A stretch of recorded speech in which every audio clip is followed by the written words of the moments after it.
Today we have one of my favorite stories from when I was little. I can remember when I was 4 years old, my sisters were at school and I would go sit by the bookshelf. And this is the book, one of the books I used to read over and over again. I don't even remember learning to read. I think I read some of my books so many times, that's how I learned to read. But here it is, it's called The Tawny, Scrawny Lion. Tawny is his color here, and scrawny means real skinny. So he's a skinny, tan-colored lion, okay? He doesn't look very healthy, does he? No, when you don't get enough food to eat, your hair doesn't get pretty. Your hair's kind of nasty looking. Well, he looks kind of nasty. But this was one of my favorites. Okay, the Tawny, Scrawny Lion.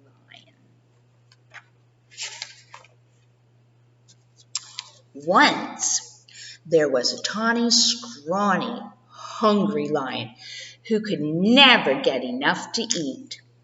He chased monkeys on Monday, kangaroos on Tuesday, zebras on Wednesday, bears on Thursday, camels on Friday, and elephants on Saturday.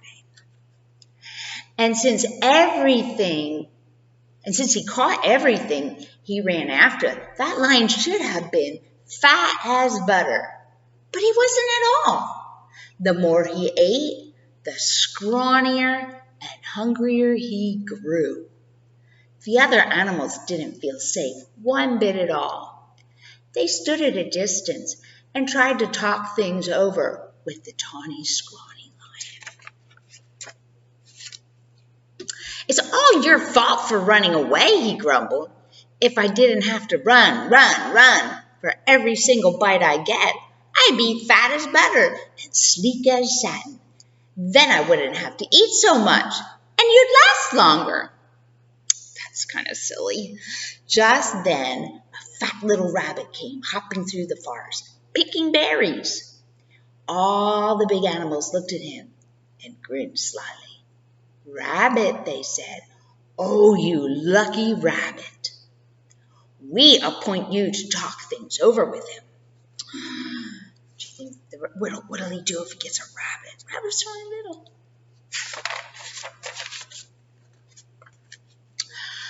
That made the little rabbit feel very proud. "What shall I talk about?" he asked eagerly. "Oh, any old thing," said the big animals. "The important thing is that you get right up close." So the fat little rabbit hopped right up to the big hungry lion, and he counted his ribs. His ribs here. Oh my goodness. He said, "You look much too scrawny to talk things over," he said. "So how about supper at my house?" "Oh. What's for supper?" asked the lion. The little rabbit said, "Carrot stew." That sounded awful to the lion, but the little rabbit said, "Oh, yes, sir. My five fat sisters and my 4 fat brothers are making a delicious big carrot stew right now." "What are we waiting for?" cried the lion, and he went hopping away with the little rabbit, thinking of 10 fat rabbits and looking just as jolly as you please. "Well," grinned all the big animals, "that should take care of the tawny, scrawny lion for today." Before long, the lion began to wonder if they would ever get to the rabbit's house. First, the little fat rabbit kept stopping to pick berries and mushrooms and all sorts of good-smelling herbs. And when his basket was full, what did he do but flop down on the riverbank? "Wait a bit," he said. "I want to catch a few fish for the stew." That sounded almost too much for the hungry lion. For a moment, he thought he would have to eat the little rabbit right then and there. But he kept saying, 5 fat sisters and 4 fat brothers, over and over and over to himself. And at last, the 2 were on their way again. we are, said the little rabbit, hopping around a turn with the lion close behind. Sure enough, there was the rabbit's house with a big pot of carrot stew bubbling over an open fire. And sure enough, there were 9 more fat, merry little rabbits hopping around it. When they saw the fish, they popped them into the stew along with the mushrooms and the herbs. The stew began to smell very good indeed.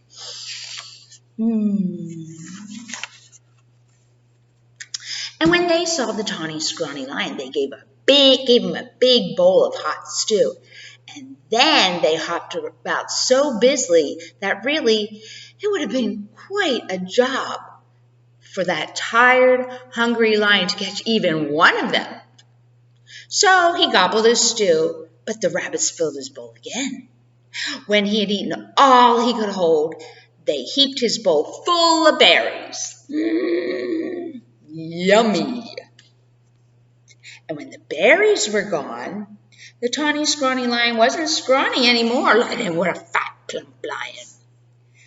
He felt so good and fat and comfortable that he could not even move. Here's a fine thing, he said to himself. All these fat little rabbits, and I haven't room inside of me for even one of them. He looked at all those fine, fat little rabbits and wished he'd get hungry again. Mind if I stay a while? He asked. Oh, we wouldn't even hear of you going, said the rabbits. Then they plopped themselves down in the lion's lap and began to sing songs. And somehow, even when it was time to say goodnight, the lion wasn't one bit hungry. Home he went through the soft moonlight, singing softly to himself. He curled up in his bed, patted his sleek, fat tummy, and smiled. When he woke up in the morning, it was Monday. Time to go chase monkeys, said the lion. But he wasn't hungry one bit for monkeys. What he wanted was some more of that tasty carrot stew. So off he went to visit the rabbits. On Tuesday, he didn't want kangaroos. And on Wednesday, he didn't want zebras. He wasn't hungry for bears on Thursday, or camels on Friday, or elephants on Saturday.